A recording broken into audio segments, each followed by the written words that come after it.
Assalamualaikum warahmatullahi wabarakatuh. Perkenalkan, nama saya Zafira Zahra dengan NIM F221233039. Saya adalah mahasiswa dari Universitas Tadulako, yaitu jurusan S1 Arsitektur.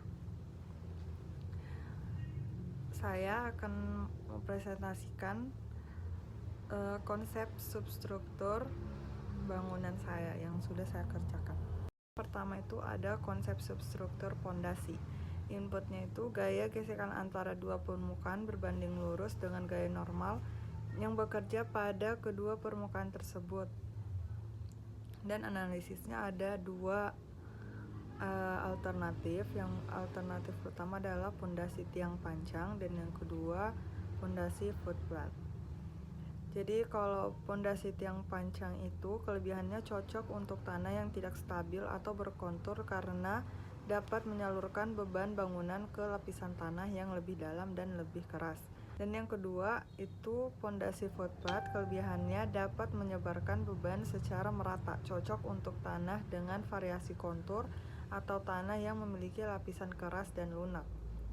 Jadi outputnya adalah di sini saya memilih alternatif 1 yaitu pondasi tiang pancang karena tiang pancang memenuhi kriteria pada dasar pertimbangan dan cocok untuk tanah berkontur. Jadi yang kedua itu konsep substruktur kolom. Inputnya, kolom merupakan elemen struktur tekan yang berperan penting dalam bangunan. Keruntuhan kolom dapat menyebabkan runtuhan lantai dan struktur bangunan secara keseluruhan. Itu menurut Sudarmoko tahun 1996.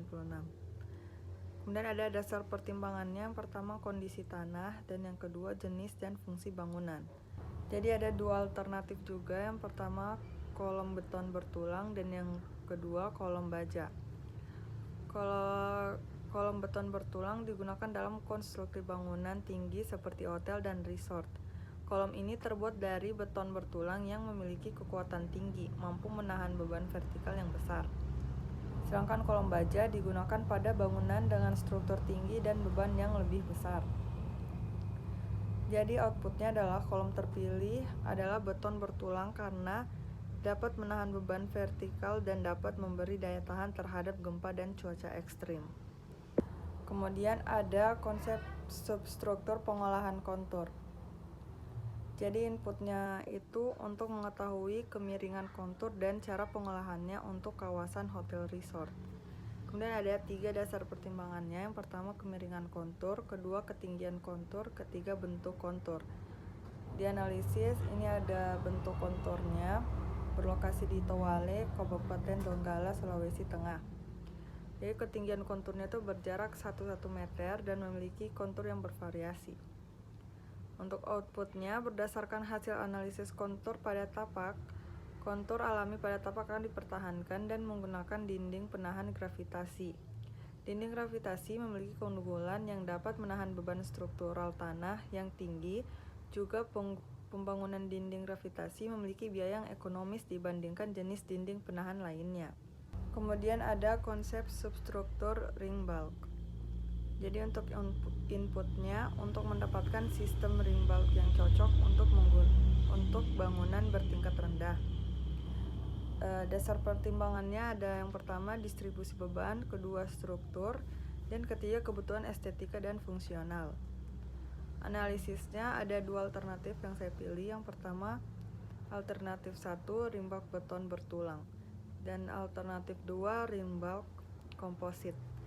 Jadi untuk ring bulk beton bertulang kelebihannya memiliki struktur yang kokoh, kemudian kekuatan tekan tinggi, membantu menjaga kestabilan struktur bangunan terhadap beban lateral, kemudian memiliki ketahanan yang baik terhadap beban dinamis seperti angin dan gempa.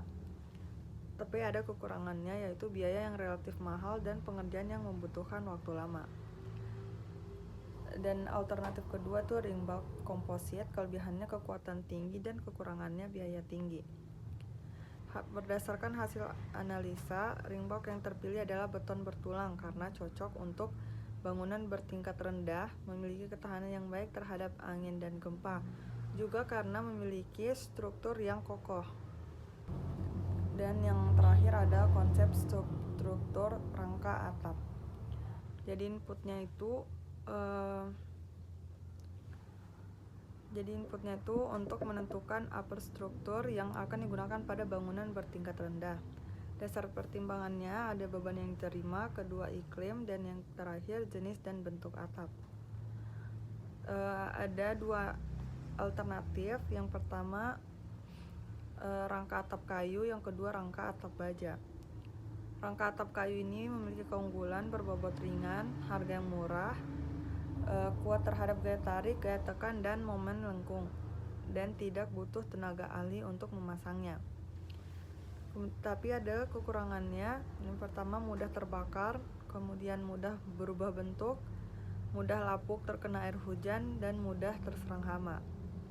Sedangkan yang rangka atap baja itu memiliki keunggulan tidak mudah terbakar, tahan terhadap hama, perubahan cuaca, dan kelembaban.